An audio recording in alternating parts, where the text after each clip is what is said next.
আজি মই আকৌ তোমালোকক পাকঘৰলৈ লৈ আহিছোঁ। আজি মই ইতিমধ্যে মই মাটিকান্দুলি শাক, দাংবডি ভাজি আৰু ধনিয়া পাতৰ পকৰা বনালোঁ। এতিয়া মাছটো বনাই আছোঁ। মাছটো বনাই আছোঁ। ৰাতিপুৱা এঘৰৰ পৰা বিহু খাই আহিলোঁ। মাতি আছে খাই যাওক মিঠা বস্তু চব দিয়ে। মোৰ আকৌ কাৰোবাৰ ঘৰত খাবলৈ অলপ লাজ লাগে। মইনো কি খুৱাম? মই খালোঁ, ধৰি লওক ইহঁতো আহিলে ইহঁতকো খোৱালোঁ, সেইটো ভাল লাগে। খালি খাই আহিলে নহ'লে নহয়, কাৰোবাক আকৌ খুৱাবও লাগে নহয়। ৰাতিপুৱাতে গ'লোঁ, মন্দিৰ গ'লোঁ, লোকনাথ বাবাৰ মন্দিৰ। তাত গৈ পূজা দিলোঁ, দি পেলাই আহি আকৌ সিহঁতক বগৰী আচাৰ দিলোঁ।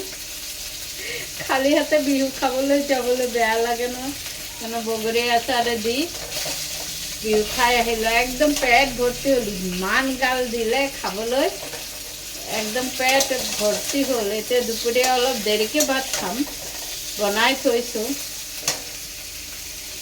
তোমালোকে বিহু খাবলৈ গ'লা নে নাই? ক'ত গ'লা ক'বা দেই। আজি ৰাতিপুৱাতে চব কাম হৈ গ'ল, 9টাৰ আগতে মোৰ চব কাম হৈ গ'ল। মন্দিৰ যাম বুলি, বহাগ মাহত মই মন্দিৰ যাওঁ। আৰু বহাগ মাহত আমাৰ নিয়ম আছে, নতুন ফল চব্জি খাব লাগে। আজিকালিতো 12 মাহে চব চব্জি পোৱা যায়, যিকোনো চব্জি 12 মাহেই পাবা। মই এইটো বেঙেনা পাতলকৈ কাটি বেঙেনা আৰু মাছে একেলগে দি দিছোঁ, একেলগে হৈ গৈছে। এতিয়া আফু গুটি আৰু জিৰা গুড়ি দি অলপ বনাম। 2 পিচ মাছ আছে। মই বহাগ মাহত মন্দিৰবিলাকত যাওঁ, মোৰ ভাল লাগে সেৱা জনাবলৈ, ভগৱানক জনাবই লাগে। জানো কি আছে, গতি নাই নহয়। ভগৱান বিনে গতি আছে জানো? তেওঁতো একমাত্ৰ সাহায্য কৰিব আমাক।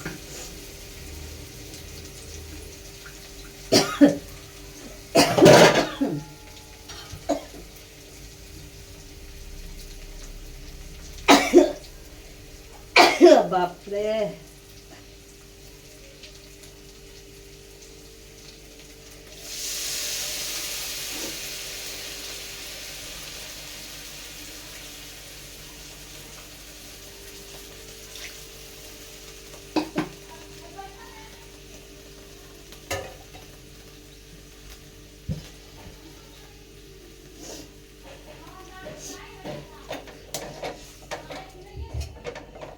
একটু বঢ়াই দিওঁ, অলপ শুকানে কৰিম আৰু।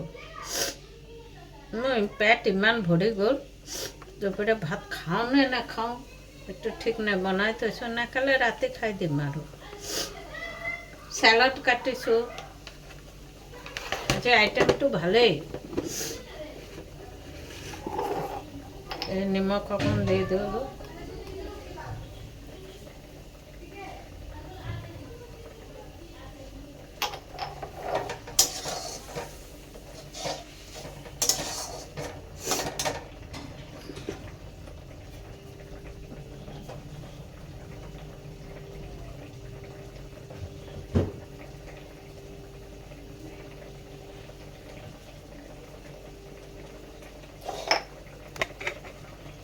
আগতে স্কুলত পঢ়ি থাকোঁতে কিমান বিহু খাইছিলোঁ, বাপৰে।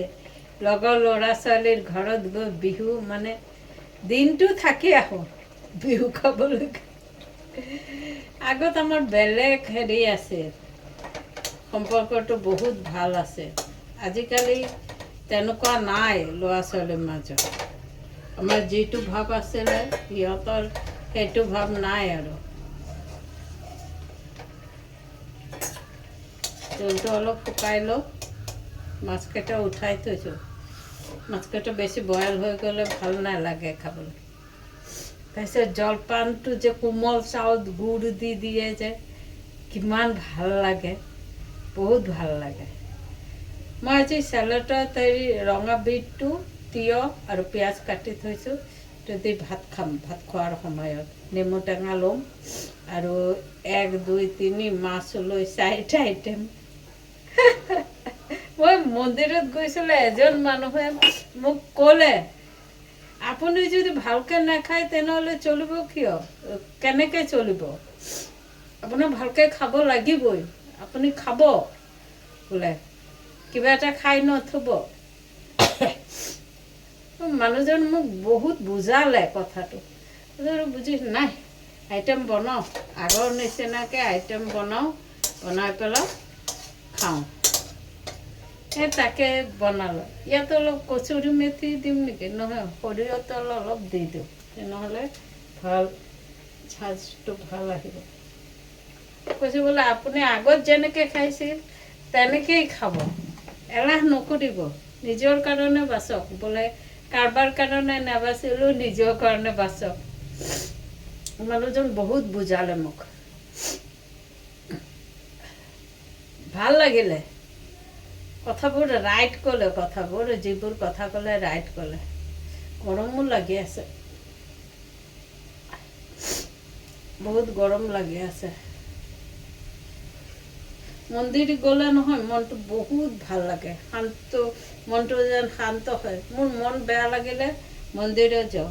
আকৌ এদিন দেৱালয় যাম, শনি মন্দিৰ আছে শনি মন্দিৰ যাম, শিৱ মন্দিৰ আছে শিৱ মন্দিৰ, এদিনকৈ বহাগ মাহত একদম পূৰা চবতে গৈ সেৱা কৰি আহিম ভাবিছোঁ। আৰু তাৰপিছত তোমালোকৰ বিহু কেনেকুৱা কাটি আছে, ক'ত ক'ত খাবলৈ গ'লা, কি কি পিঠা বনালা ক'বা আৰু মোক, হা? ভালকৈ থাকিবা, হাঁহি থাকিবা।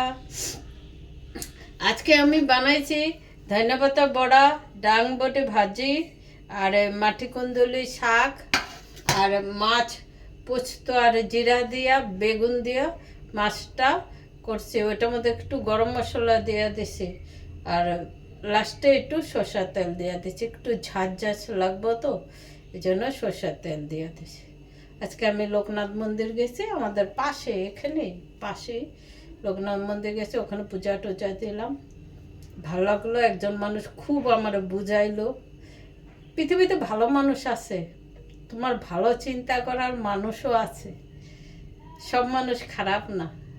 ভালো লাগলো, তার লগে কথা টথা বললাম, সে আমার অনেক কিছু বুঝাইলো কথাগুলা, যে তুমি পড়িয়া থাকলে কী হবো, ভালো করে না খাইয়া পড়িয়া থাকলে কী হবো, তুমি নিজের শরীরের প্রতি যত্ন লো, আর কিছু তোমার এম থাকবো না, তোমার শরীরটাই যত্ন করো।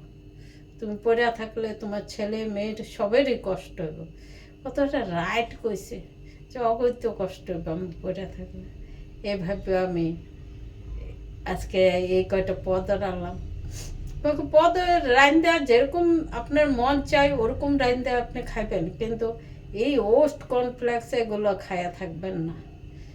যেরকম আগে রেগুলার খাইতেন ওরকম খাইয়া থাকবেন। শুনে ভালো লাগলো আর কি, বহুত ভালো লাগলো। সবে নেগলেক্ট করে না, কিছু নেগলেক্ট না করা মানুষ আছে। ভালো লাগছে, মন্দিরে গেলে তো ভালোই লাগে। লোকনাথ বাবা মনে হয় সাক্ষাৎ আছে এখানে, এরকম মনে হয়। খুব ভালো লাগছে। তোমরা ভালো করে থাকবে আর হাসবে, হাসলে কনফিডেন্স বাড়বে, নাচবে, ওয়াক করবে, ব্যায়াম করবে। আমিও করি, ঠাকুর ঘরে ঢুকেও করি, সকালবেলা ঘুম থেকে উঠেও করি। মানে টাইম আছে, যাদের টাইম নেই তাদের তো আর কর প্রশ্নই ওঠে। ঠিক আছে, রাখি, বাই বাই। ভালো থেকো তোমরা, খুশিতে থেকো, হাসিতে থেকো।